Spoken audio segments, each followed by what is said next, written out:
Le monde du coaching, c'est quelque chose. Et je sais de quoi je parle parce que j'accompagne des gens depuis maintenant plus de 12 ans. J'ai accompagné plus de 7000 personnes dans différents domaines.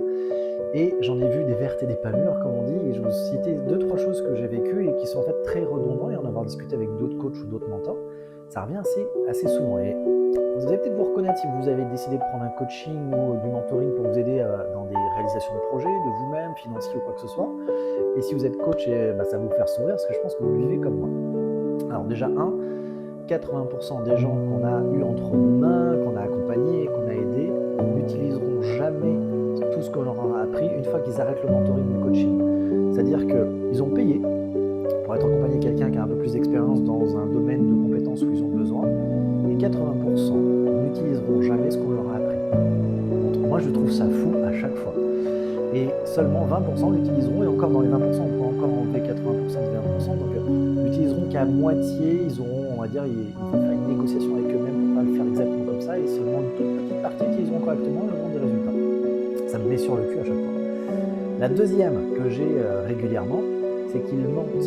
Les gens que j'ai en coaching mentent. Alors ils mentent pas pour me mentir, c'est qu'ils sont dans un mensonge par omission où ils ne se rendent pas compte et que c'est un mensonge. Donc un coach qui n'a pas la capacité, à travers une écoute véritablement active ou un peu beaucoup de non-verbal, et de reposer, des fois je faisais exprès de reposer les questions différemment. J'ai un processus de questions de méthodologie sur 90 jours pour accompagner les gens que j'accompagne.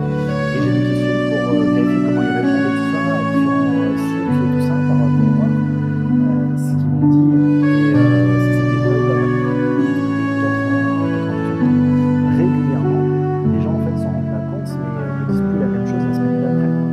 Et donc, je me suis rendu compte qu'il y avait beaucoup de mensonges et qu'il fallait passer entre le mensonge pour aller choper la vérité, parce que c'est que la vérité qui libère, c'est que la vérité qui guérit, c'est que la vérité le vrai chemin. Il faut passer à travers tout ça parce que parfois ils mentent juste parce qu'ils n'ont pas envie de voir l'état des lieux qui est peut-être plus catastrophique qu'ils imaginaient, donc ils ont une sorte de déni, donc ça amène du mensonge. Soit ils ne s'en rendent pas compte du tout et qu'ils sont persuadés que c'est comme ça, qu'en fait c'est pas du tout comme ça, et on va les jongler avec tout ça. Et le job que c'est d'aller choper les bonnes informations, je peux vous dire que j'ai le cerveau qui fumait plus d'une fois. Et la troisième, ils ont des attentes irréalistes. J'ai le bonheur de faire partie du gouvernement, mais important parce que c'est important, c'est les gens qui viennent dans la mission, c'est de parler.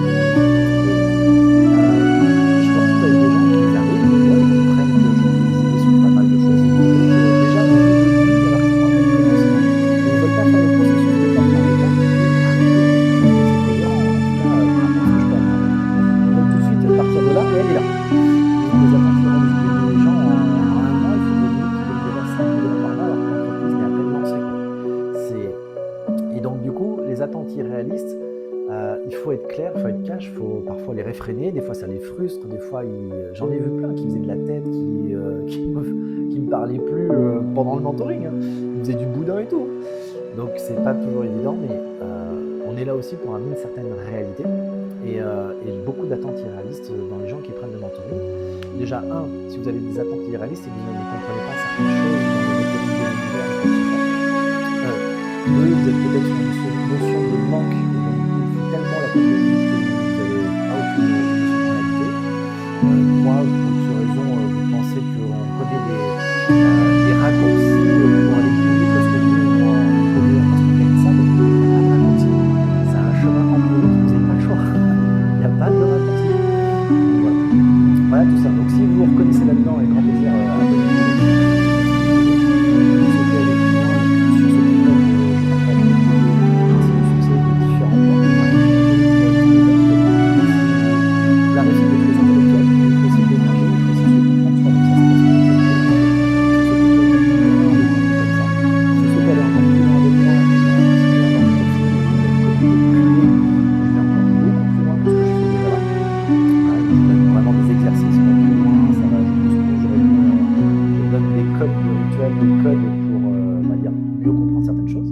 Et si vous souhaitez aller encore plus loin, oui, je fais du mentoring, venez en privé, je vous explique comment je fonctionne. Je vous souhaite le meilleur et surtout, appliquez ce qu'on vous apprend, ça serait très très important.